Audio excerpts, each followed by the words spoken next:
98.3 The Vibe Special Edition I.M.A.G.E TV Podcast, episode number 15. Ladies and gentlemen, we've made it. I hope that you all had a happy Thanksgiving. And we've got Mikey Hill on the show. Episode number 15, we've got Mikey Hill on the show with us to start it off. For some of you who may not know Mikey Hill, he's a formerly incarcerated individual who sat on the church council of Church of Damascus Road with me in prison, some years back. And, Mikey is now working. He's now, he's providing for his family, and he's living the life that he's always dreamed of. He's sober. So, Mikey, why don't you tell us a little bit about yourself and a little bit about your success? All right. So, like you had said, Robert, you and I had known each other for quite some time. We met each other when we was in prison, but a lot's happened since we have had contact with one another. I was headed down a wrong road in my life. I didn't have a whole lot of meaning to my life. I got out of prison this last time, last year, and I went to a place that was called a place called Kingdom Living. And when I was at Kingdom Living, I got kicked out of Kingdom Living because I couldn't land a job. Things were going pretty rough for me at that time. And so they kicked me out of that place. I was continuing to use K2, whatnot. I was on a bad streak in my life. And so they kicked me out. And at that point in time, I didn't know exactly where God was going to lead me at. But then I talked to my parole officer for a moment in time, and he told me that he was going to send me to the Bethel Mission in Des Moines. And there was a guy there named Frank Edie that was going to take me there and take me in. When I went to the Bethel Mission, it was just basically a place for me to rest my head at that time. And, things were going pretty bad for me. Even while I was trying to land a job, I had been on the shelter side for a couple of months while I was at the shelter, there. I couldn't land a job, still couldn't land a job. And, things started getting really hopeless for me at that time. And I didn't know exactly what was going to go on. I know that I had, at one point in time, I had got so hopeless in my life that I relapsed. And Mr. Frank Edie, who works at the Bethel Mission, I turned to him. I had to see my parole officer the day that I turned to him. And when I turned to him, I asked him, I said, I need to talk to you. And I remember that he pulled me in his office at that time, and we sat down, and I told him, I said, I relapsed. And he asked me what I relapsed on, and I told him it was meth and marijuana. And he told me that he, unbeknownst to me, he had been talking to my parole officer about putting me in what they call the program. And it's a life recovery program associated with the Door of Faith and Hope Ministries. And I broke down because at that time I didn't know who to turn to. He was the only guy I could really turn to. And I remember Frank telling me at that time, he said, Mikey, I see something good in you. I see something worth saving. God is telling me that there's somebody there worth saving.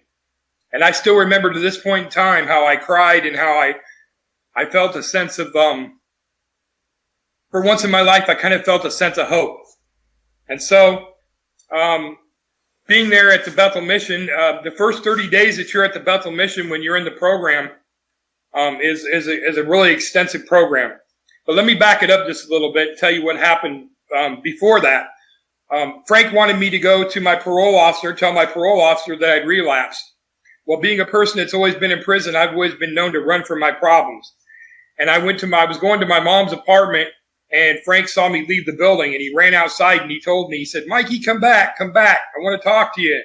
And so I came back to him, and he said, don't you do it. And I said, don't do what? And he said, don't you run. He said, be a man and go talk to your parole officer, face what you did, and be honest, admit what you did. And he said, even if he puts you in PRH, I'll get you back out, and I'll put you in this program because I truly believe that God has a bigger purpose for you. And so I did. I went to my parole officers, and I admitted to my parole officer. It was a couple days after Thanksgiving of last year when this happened. I went to my parole officers and told my parole officer that I relapsed. And we had a discussion with Frank, and he put me in the program. So I did 30 days in the program at the Bethel Mission, and then I went from there over to the Door of Faith, which is over by the zoo, there in Des Moines. And that's where I began getting my life right with the Lord, and just having a sense of purpose in my life. It's a pretty extensive program. It's a life recovery program. It's not just a drug treatment program. It's a life recovering program, and how you get your life right with the Lord Jesus Christ, and you get some values in your life. And at first, I didn't know exactly how the program was going to work. I didn't know at first that I was going to have a personal relationship with Jesus Christ, but I knew that I needed to do what I needed to do to get off parole. But somewhere while I was in that program, I'm telling you that God took a hold of me. The Lord took a hold of my life. And it was amazing how my transformation came about. I didn't even realize it was happening at the time. And it happened. And I'm so blessed that I have a personal relationship with my Lord and Savior. Upon getting to a part of the program where I was getting ready to graduate, I had to find a job. I had to land a job. And I had met a person, his name's Mr. Van Dyke, and he's my employer. And I had met him when I was in prison. And Mr. Van Dyke and I had a discussion in prison. And I didn't get chosen at first, but somebody in prison had told me to get a hold of him and to touch bases with him when I got closer to getting off parole. And so I reached out to Randy. And Randy's a very blessed guy. He's the program here that he's got for Second Chance Initiative, and the people that surround this company are blessings. I never thought in my wildest dreams that here I am, a felon. I've been to prison 7 times in my life. I never thought that I would be working a government job and having the people that surround me that really care about me and really love me and really want the best for me.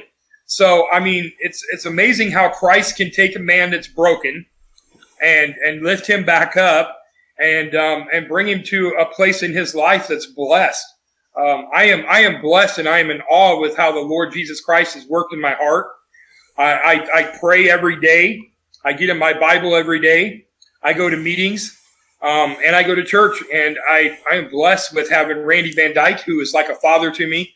And I'm really mostly blessed that I got Iowa Lakes Regional Water that I work for. Like I said, I never thought that I would be working for a government entity. So, Wow. it says in the Holy Scriptures that anything is possible with God. And here I am right now, and I'm testimonying to it, the fact that I'm working a government job, and God has opened my heart, and He's opened my life, and here I sit now with blessings abundantly from our Lord and Savior, Jesus Christ. This is wonderful. Hey, Mikey, I want to say, first of all, man, congratulations. Just in what you're doing, in your sacrifices that you made, and, the sacrifices that you're continuously making, and the blessings that are coming behind it. This is great to hear. This is just positive energy, and this is the type of stuff that needs to be spreaded. I mean, the people that are coming out of prison that are making these type of changes, we want to make sure that we're able to conquer this stuff kind of earlier on, so that we don't have to keep bumping our head. And for those that have never been to prison, I think that your story is very exceptional, because it talks about how the Lord basically came into your life and changed everything, how it wasn't you that did it, but it was God that did it. And this employer of yours, Randy Van Dyke, ladies and gentlemen, you're tuned into 98.3 The Vibe, early morning special edition, I.M.A.G.E TV podcast. And we've got Randy Van Dyke coming up next. We're listening to Mikey Hill, former inmate's story. We're going to go to a quick commercial, and we'll be back right after these messages. Hey, don't change that dial. We're into some interesting stuff.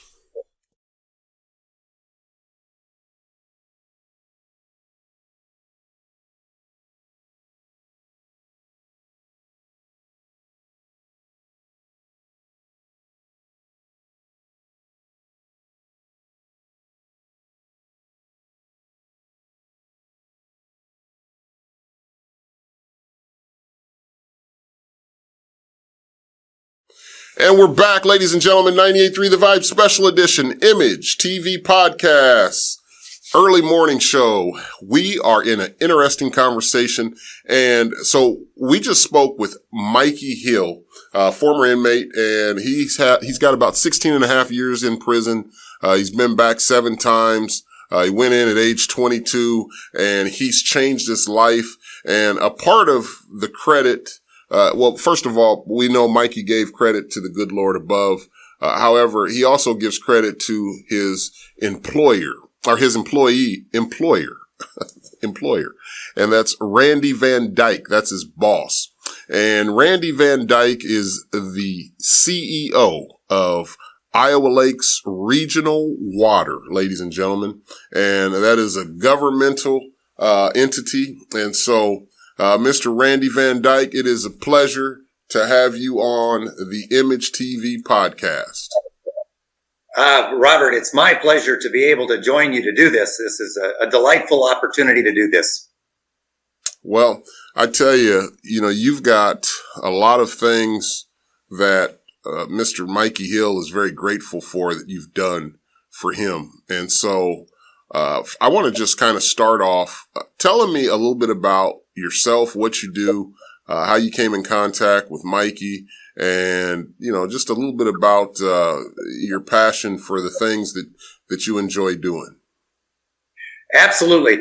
I've been working for Iowa Lakes Regional Water. This will be my 40th year anniversary, matter of fact. And right out of high school, during my college years, I actually started putting in pipeline in Northwest Iowa on one of the first regional rural water systems in the unincorporated areas in Northwest Iowa. And that was my job, unloading pipe out of a semi trailer and worked my way through that industry and was in construction building water systems for about a decade. And then I got my job as resident engineer and then became manager, CEO for Iowa Lakes Regional Water. We started as a countywide organization, and when I jumped the fence from construction into management, and we've expanded it to parts of 11 different counties in southwest Minnesota and northwest Iowa. And our footprint, we work with about 35 different small towns and communities. We buy water from many communities. We sell to 12 to 13 others. And we also are in the wastewater industry. So we're in the water and the wastewater industry. And we're quasi-governmental at the county level. But we cover a huge footprint. We cover 10,000 square miles. And we also own and operate our own construction company that builds these water and wastewater systems. So we're always looking for talent, and we're always looking for people that we can recruit to join our family here at Iowa Lakes Regional Water. So, in order to look for those families, we began looking at with a home base Iowa. We started with the veterans, and I'm happy to say that we've got 9 veterans right now that are part of our workforce. And then we also have, about 9 or 10 that left Iowa Lakes Regional Water and then came back because we're very family oriented. Family comes first. So my motto here is family, faith, and fun in that order. So families first, and then we promote faith and those traditions for a spiritual, well-rounded mental and moral fiber in what we do. So that's very much very, very important. And the last thing is we want to have fun with what we're doing too. So it's the 3 F's that we do. But we constitute an idea that we've kind of developed working with the governor's office in three different segments of our world. We have our family at Iowa Lakes Regional Water, our fellow employees. We all have our biological families, and no matter what happens in our biological families, there's always inherent love between a parent and a child for a parent, no matter what happens in that nucleus of that family. So we always recognize that no matter where we're at, wherever the tough roads are, the biological family is absolutely important, and it takes precedence. If somebody has a kid that's got a ball game or a sporting event that they need to be at, they don't miss that because they have to work. They have to be at those events, and that's mandatory. That's one of my rules. And the last thing is a social family. And of course, we have 17 churches in Spencer. So in our Second Chance initiative in the Spencer area here, my friend that's with us tonight, Kevin and I have kind of formally put together the Spencer Second Chance initiative, and that social family. If they encourage them to try out a lot of different churches, at least join the Kiwanis, join the Lions Club, join something, but find a second family without the type of alternative lifestyles that are the healthy choices, not the bars and the places where we can get into trouble. You see, when I'm enjoying sobriety for about 35 years right now, so I understand the rocky road that when the addictions hit. And in 2018, I was in San Francisco, and I was fortunate enough to listen to a forum and a panel. And the chief of police from San Francisco and the chief of police from Atlanta, Georgia, and the CEO for the utilities of Atlanta, Georgia, that was American Water, and the head of the utilities for the greater metropolitan area of San Francisco were 4 members, and they were interviewed, and they had this new program that they had been involved in less than a decade, where they brought reentry citizens to work, gave them a sense of responsibility, a sense of pride, and a sense of ownership and who they were. They gave them shirts and logos and ID badges. And that's beautiful. Their name was on there as well. And they were advocating a huge amount of success in those programs in Atlanta, Georgia, and San Francisco. And I came back to Iowa, and my cousin was the director, one of the staff members for Governor Reynolds and Governor Branstad and Lieutenant Governor Reynolds at that time. And he was the director of Homeland Security and Workforce Development, Homeland Security and Emergency Management, I should say. And Mark Scouten said, I believe we've got a lot going on in Iowa. Let me put you in touch with some people and see what you think. And Robert, I was amazed at that point in time. I got an opportunity to engage with Governor Reynolds and Lieutenant Governor I.M.A.G.E, and understood that they were working on criminal justice reform, and they were also putting together forums within the correctional facilities where anywhere from 100 to 150 employers from that region of the state of Iowa were brought into the prisons to meet the inmates and to talk about the successes of employers hiring reentry citizens. And I was intrigued by that program, and I said, I think that's incredible what's going on. There seems to be so much that's happening, whether it's in the Quad Cities or Waterloo and Cedar Rapids or Sioux City, Iowa, or Omaha, Council Bluffs. And it seems like we're all working somewhat independently as independent silos. And it was nice to see the enthusiasm that our governor had with promoting the reentry program that she was promoting at that point in time. I agree, yeah. Randy. And, I remember the conversation me and you had about Governor Reynolds and some of the different things that she was working on with reform, criminal reform. And I am going to see if we can't get her on the show here to talk about some of the stuff, that she likes doing in that area. I think that that needs to be heard. I don't think a lot of people really know about her and her passion for doing things like that. And so I think that that's definitely a great topic, because for Des Moines, Iowa, just being right here. Now, I know that Mikey Hill was able to go to Spencer, but right here in the Des Moines, Iowa area, there are people coming out of prison that need that kind of support. Like I said, people that are coming out of prison, they need to be able to get a job making at least $15 an hour so that they can survive. These are the hurdles that come with reentry. And so you are playing a major role in that. And so I want to say thank you for that. And I want to tell you to continue to keep up the great work, man. And this is just awesome. Well, thank you very much. It's been a just absolute delight. The governor has had me in a couple of the facilities putting on these forums where we brought employers in.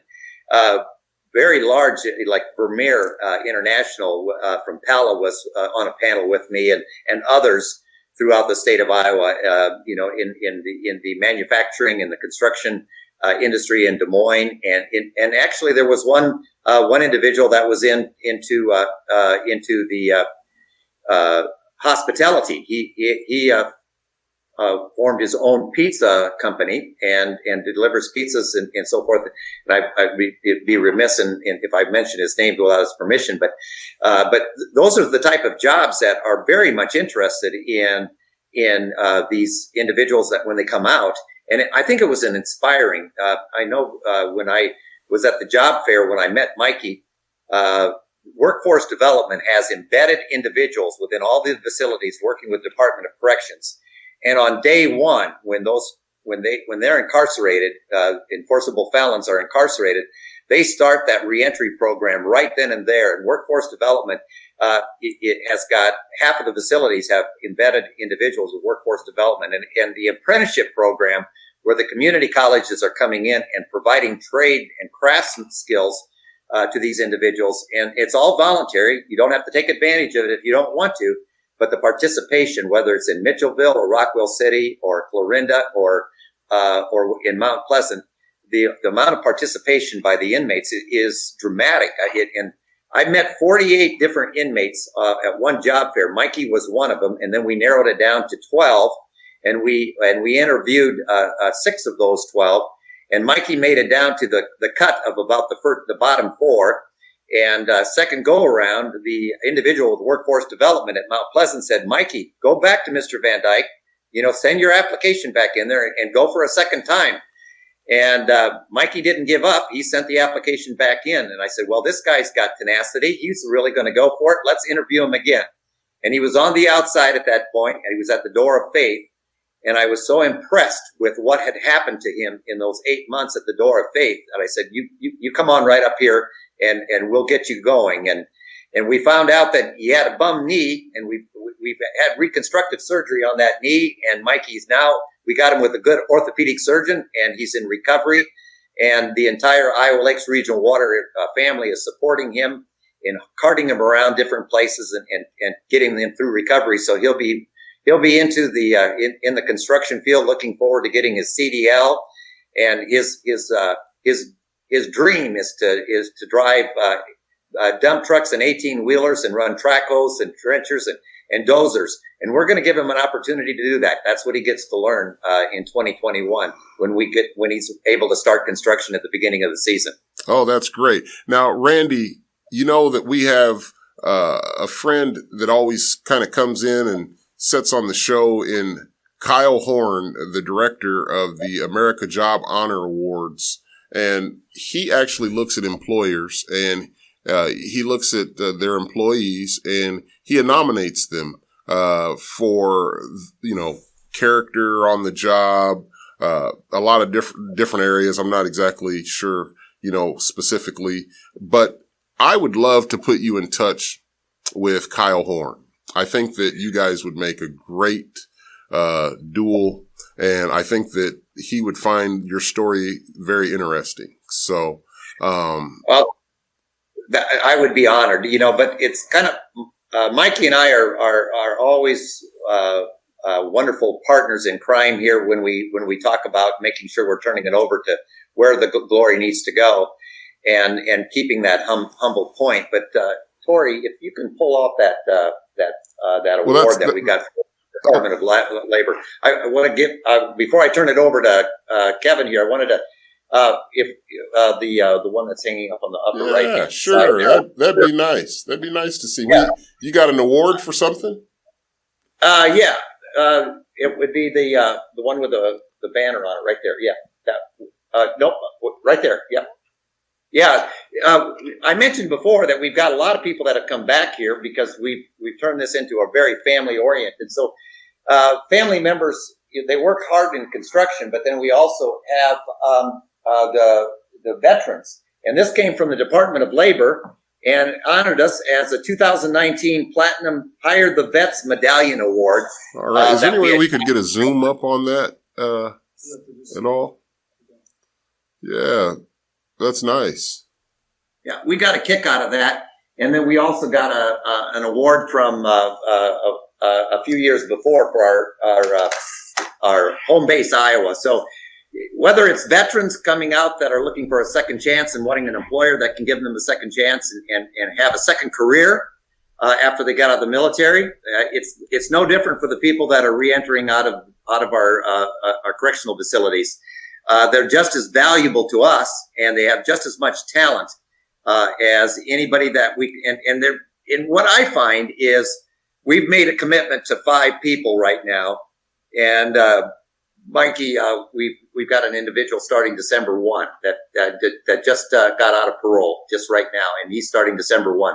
We've got one out of Mount Pleasant that's going to go up in parole in the next 2 weeks, and he's gonna start working before the first of the year. And then we've also got our friend from Fort Dodge, and he'll go up in parole, and be returning to us probably the end of March or the first part of April. And then our fifth one is a gentleman that's been out for a while in Lamar's, and he'll be joining. Hey, Randy Van Dyke, man, you got it going on. All this stuff that you're talking about, this is legendary. I mean, this is reentry heaven. You know, when we hear stuff like that, it's people like you that we really need in our reentry field. Ladies and gentlemen, you're tuned into 98.3 The Vibe Special Edition, Sunday's Best Image TV Podcast, episode number 15, and we're having a lot of fun. We spoke with Randy Van Dyke, the CEO of Iowa Lakes Regional Water, a government identity. We spoke with Kevin Hill, former inmate who now works for Randy Van Dyke. Coming up next, ladies and gentlemen, we're going to speak with Kevin. And Kevin, I believe, is it Kevin Brown? Yes. Kevin Brown. We're going to speak with Kevin Brown. And Kevin has got another tremendous story. Ladies and gentlemen, don't change that dial. You're tuned into America's #1 reentry show in the country, The Image Show, Image TV Podcast. We'll be back after these messages.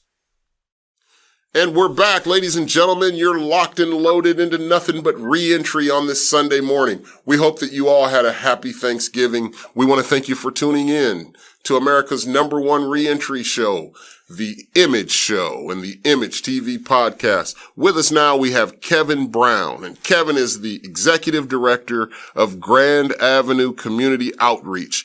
Kevin, it's a pleasure to have you with us. Hey, man, it's just great to be on the show. I appreciate you asking us to come and talk today. This is really exciting stuff we've got going on up here in Clay County. Hey, well, tell us a little bit about yourself. What do you do? Sure. Well, I get to do a lot of different things in our community here. So I'm in Spencer right now. That's where I reside, and that's where I do a lot of my work at, and just a lot of different community engagement things that have led me to where I'm at today as this director of this nonprofit. So a couple of years ago, we started what was called Grand Avenue Community Outreach in kind of the ashes of a different ministry that used to exist here in our community. Years ago, actually 100 years ago this year, there was a hotel that was built in our downtown. It just happens to be the largest building downtown. It still is today. And about 10 years ago, there was a church that purchased that hotel and converted it into some form of an outreach. And then just a couple of years ago, that's where we came in. And so over the years, I've been involved in a lot of different organizations here in Spencer, from being in charge of the Young Professionals Group to the president of the Chamber of Commerce and the tourism board, and just a whole myriad of different things that I've been able to do in the community. And it's connected me with a lot of different people. And so that ultimately led me to this group of individuals that were tasked with creating this new outreach, Grand Avenue Community Outreach, out of what used to be this former Dream Center that was here in Spencer. And so that's where I stepped in as a volunteer board member. And there were about 5 of us at that time that were able to form this organization. And we've grown it to what it is today, to the point where we actually have someone on staff full-time to manage the thing, and that's me. And so Grand Avenue Community Outreach, in a nutshell, it's a faith-based, ecumenical nonprofit outreach organization. It provides many different social services and outreach programs, and those are designed to meet not just the physical and mental needs of people, but also the emotional and spiritual needs of people, not just in our community, but in all of Northwest Iowa and beyond. We've got several different services that exist in our space there. So in this 5-story building, right now we're only using half of it. So I'll go through the list of things we're doing right now, and then I'll talk briefly about what we have planned for the upper half of the building. But on the first and second floor, we are home to a soup kitchen, a food pantry, a clothing outreach, a free medical clinic, a free dental clinic, and then various counseling offices, depending on what the individual might need. So we've got some pregnancy counseling for women that might be pregnant. We've got also some advocates on behalf of victims of domestic violence. We also have a licensed mental health and substance abuse counselor that offers outpatient addiction treatment, as well as any kind of mental health counseling that might be needed. EMDR is something that he's really focused on right now. There's just a lot of different things that happen out of that office. But we're also home to places like the United Way of Spencer and the Red Cross of Clay County. We house offices for all these other different nonprofits, but we charge them well below market rate for their rent so that they can focus more of their limited budget on their overhead, or less on their overhead and more on their mission. And so that's really been our kind of claim to fame recently, is this one-stop shop for all these different type of services in our community. And the thing is, there really is no wrong door for these kind of things. If someone comes into our building looking for something and we don't have it, we are connected enough in the community that we can get them to the right place so that they can talk to the right person about whatever it is that's going on with them. In addition just to the things that we do in our building. So those are the things that are happening now. We're also working on a youth outreach. That's something that's always kind of been a need in our community. We've had a lot of different great things over the years to deal with latchkey kids and those kind of things. But the thing that Randy and I are working on together is the housing piece. And that's where the Second Chance initiative comes in at. So we've got two floors full of rooms on our upper half of the building there, a men's unit and a women's unit, where we'd like to house reentry individuals. And that's where Randy and I have really been working a lot lately, and now Mikey too, to be a part of that. And so that's in a nutshell what we've got going on right now. Okay. Hey, I want to tell you, man, it's stories like this that makes this show so special. You, Mr. Van Dyke, Mikey, you guys all make this show really, really special. And I want to tell you, thank you very much. We're about out of time this morning, but I just really appreciate all the content that I was able to get into this show and deliver into the community of Des Moines. It shows us that there is hope out there, and that there are people out there who not only care, but are being a part of this solution and actually stepping out into faith, making things happen, connecting with other people. And that was good that you guys also have Governor Reynolds in the loop of all this, because, I'm just glad to hear that she's doing something, from her heart that relates to reform, criminal justice reform. So, she's been a dear friend of mine for years, and that's one characteristic of hers that I've always admired, is her governing with her heart, not necessarily, and not even as her time as governor, even when she was in the state senate or even in county government. She uses her heart to guide the decisions that she makes, and her connection with her faith or with her higher power, and I really appreciate that about her. And I'm so happy that she is in the position that she's in right now, because that's really what allows a lot of these things to happen. Ultimately, and Mikey said it earlier, ultimately, this is God's doing. We're just the hands and feet here of what God's got planned for all of us.